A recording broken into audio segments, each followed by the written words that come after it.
evening everyone. Welcome to my YouTube channel, and today I will discuss another topic of microeconomics from class 11, that is the difference between micro and macro. जैसे आप नाम से ही आप लोग ने बहुत बार सुना होगा कि माइक्रो इकोनॉमिक्स और मैक्रो इकोनॉमिक्स. आज हम आपको मैं आपको बताऊंगी कि इसमें क्या डिफरेंस है. Micro economics is derived from a Greek word which name is micro.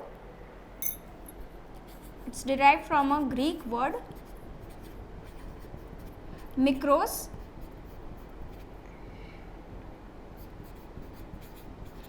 which means small. Okay, microeconomics is derived from a Greek word mikros, which means small.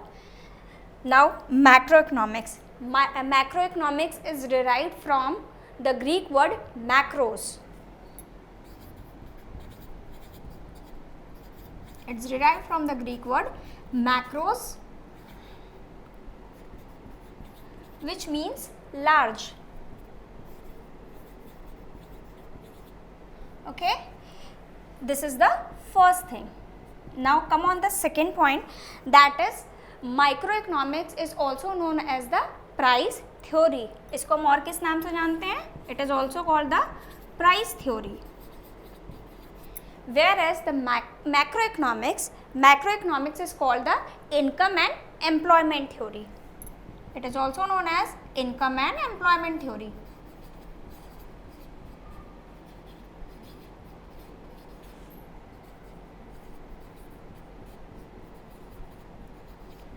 Now the third thing, that is what are the determinants in microeconomics? The determinant in microeconomics are output and price for an individual firm. क्योंकि in microeconomics we talked about the small unit or the individual unit. So that in this determinants are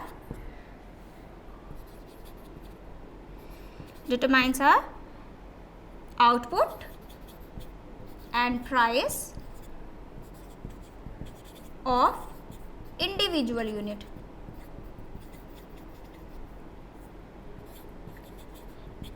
And macroeconomics determines about aggregate demand and general price level. ये यहाँ पे aggregate demand या general price level की बात की जाती है, because in macro economics we discuss economy as a whole. हम पूरे एक इकोनॉमी को एज अ होल के मान के इसमें डिस्कस करते हैं. Aggregate demand and general price level.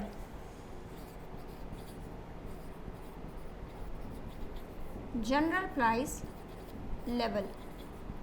Now come on the fourth point. In microeconomics, the main tool that works is the demand and supply. Demand and supply are the main tool in microeconomics.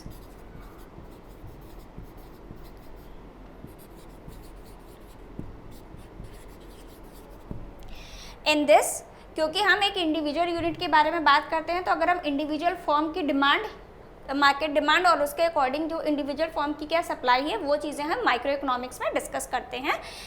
But in macro economics we discuss about the aggregate demand and aggregate supply. हम total demand और total supply की बात हम macro economics में करते हैं. So here the tool is aggregate demand and aggregate supply.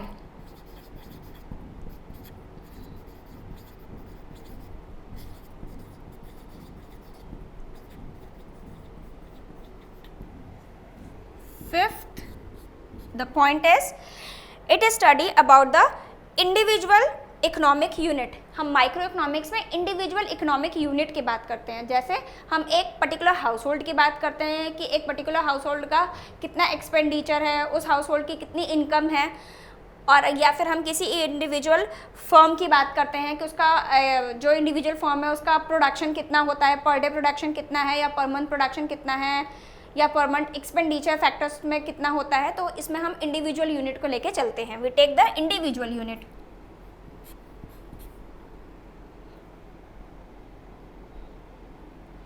Individual economic unit की बात होती है.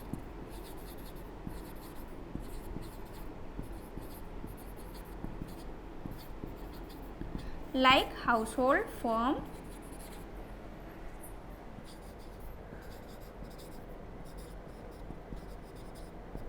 okay. But if we talk about the macroeconomics, in macroeconomics we talk about the economy as a whole. हम पूरी economy को लेके चलते हैं.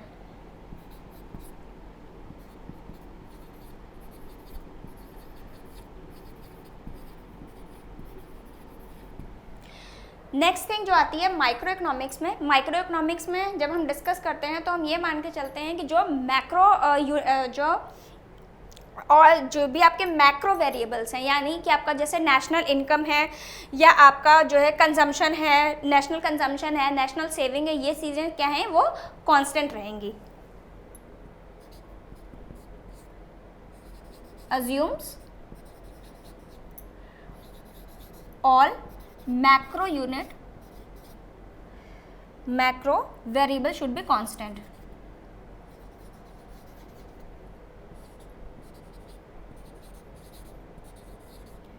Should be constant. जब हम मैक्रो इकोनॉमिक्स की बात करते हैं तो हम इसमें मान के चलते हैं कि जो भी हमारी माइक्रो वेरिएबल्स हैं, जैसे हमारा इंडिविजुअल फर्म है उसकी डिमांड है, या इंडिविजुअल आपका हाउस होल्ड की जो डिमांड है वो क्या है, वो उसमें कांस्टेंट रहती है. Okay, micro variable remains constant.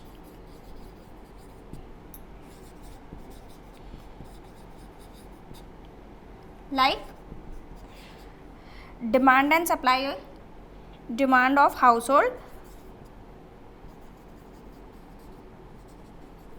and supply of the firm.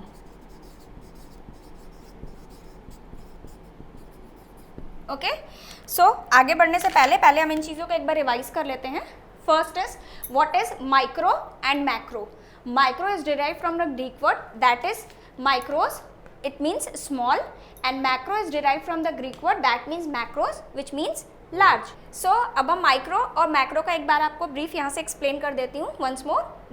Micro is derived from the Greek word that means mikros which means small, and macro is derived from the Greek word macros which means large.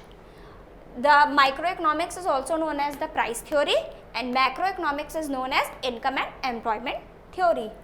Microeconomics, the determinants of microeconomics are output and price of an individual, because we in microeconomics we talked about the individual unit, and in macroeconomics the determinants are aggregate demand and general price level. And how, what are the tools in microeconomics? The tools are demand and supply of the individual unit, and in macroeconomics the tools are aggregate demand and aggregate supply. In microeconomics we talked about the individual economic unit. हम किसी एक particular unit के बारे में बात करते हैं. Either it would be a household, or it's a consumer, or it's a firm. And in macroeconomics we take economy as a whole. हम एक पूरी economy की बात करते हैं एक बार में. माइक्रो इकोनॉमिक्स को जब हम स्टडी करते हैं तो हम इसमें मान के चलते हैं कि जो हमारे मैक्रो वेरिएबल्स हैं, जैसे कि नेशनल इनकम हो गई आपकी, या आपका जो है वो एग्रीगेट डिमांड है, ये सारी चीज़ें आपकी क्या रहेंगी, इसमें कांस्टेंट रहेंगी. जब आप मैक्रो की हम बात करते हैं तो हम मैक्रो इकोनॉमिक्स में ये मान के चलते हैं कि जो माइक्रो वेरिएबल्स हैं, जैसे कि आपका डिमांड एक हाउस होल्ड की या सप्लाई एक फर्म की, ये चीज़ें जो है इसमें कांस्टेंट रहेंगी. ओके, अब हम बात करते हैं नेक्स्ट पॉइंट की. इसमें